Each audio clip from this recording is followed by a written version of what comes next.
uma opinião do excelentíssimo ministro Alexandre de Moraes em 2008. O ministro Alexandre de Moraes, muito feliz nessa frase, disse o seguinte: quem não quiser ser criticado, quem não quer ser satirizado, fique em casa. Não seja candidato. Não se ofereça ao público. Não se ofereça a exercer cargos. Quero ler para o senhor algo que o senhor deve ter de cor e salteado, como ex-ministro do Supremo Tribunal Federal. Aliás, uma vez ministro, sempre ministro, né, como o senhor já bem disse. Artigo 53 da Constituição Federal.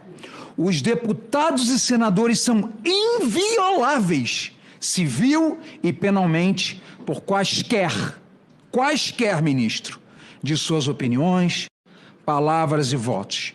E pulo para o inciso 6º. Os deputados e senadores não serão obrigados a testemunhar sobre informações prestadas em razão do exercício do mandato, etc, etc. Aonde eu quero chegar, o senhor já sabe. Poder 360. Van Hatten é indiciado pela Polícia Federal após criticar delegado em plenário. Quero agradecer o comparecimento do ministro e de todos aqui para ganhar tempo, até mesmo para liberar o ministro, mas eu tenho que fazer algumas reflexões aqui. Primeiro, que quando se atribui ao presidente da República história de celular, eu tenho que manchete. É fake que Lula disse que ladrões roubam celulares para tomar cerveja. O vídeo foi editado para alterar o sentido de declarações dadas em uma revista. Então, fake é uma coisa que nós temos que combater. Fake news. E outra coisa, quando eu vejo colegas senadores aqui falando em imunidade por parlamentar, a Constituição Federal ela é clara, no artigo 5º. Todos somos iguais perante a lei. Ninguém está acima da lei. E a imunidade parlamentar não pode ser utilizada como escudo protetivo para a prática de crime. É simples assim. Ninguém está acima da lei.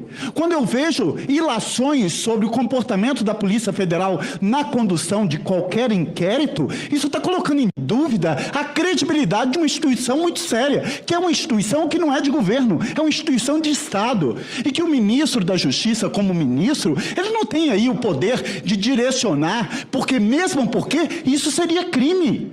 Isso seria crime, isso seria advocacia criminal. Isso seria advocacia administrativa? Então eu tenho que aqui enaltecer, eu fui delegado por 27 anos. Nenhum chefe de polícia chegou para mim falando, você indicia ou você não indicia? Você faz ou você não faz?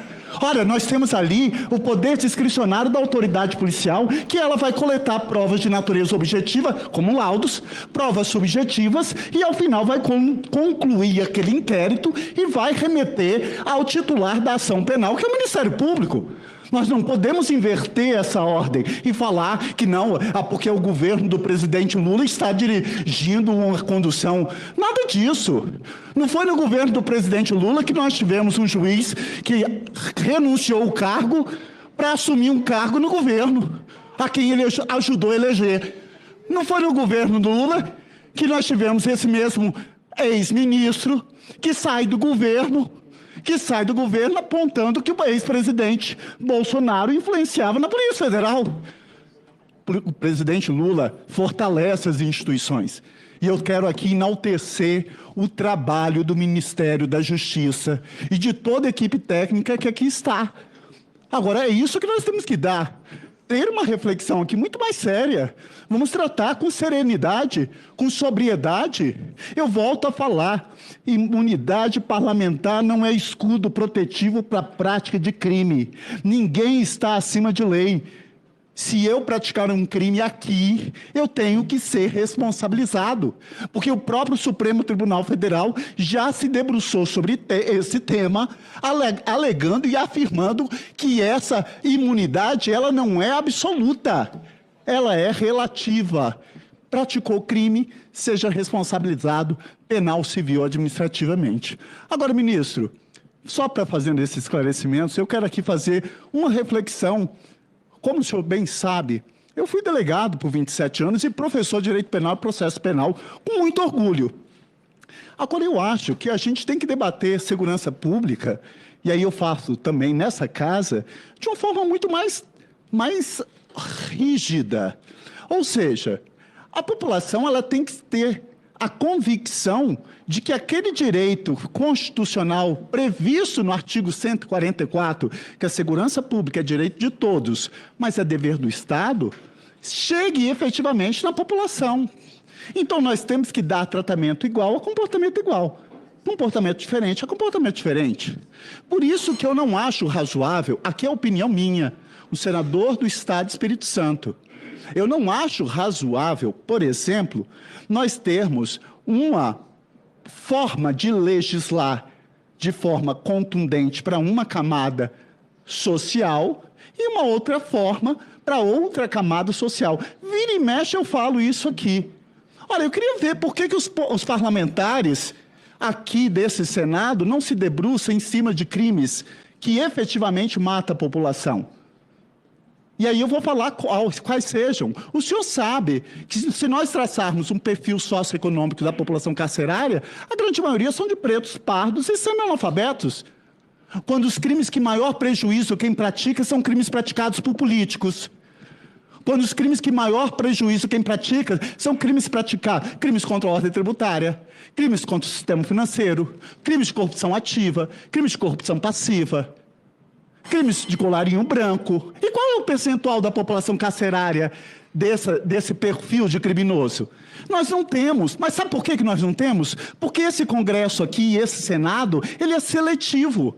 Essa mesma comissão aqui, o senador Petecão sabe que aumentou a pena do furto de cabo de energia. Ora, é óbvio, para legislar com relação a um pobre preto é fácil.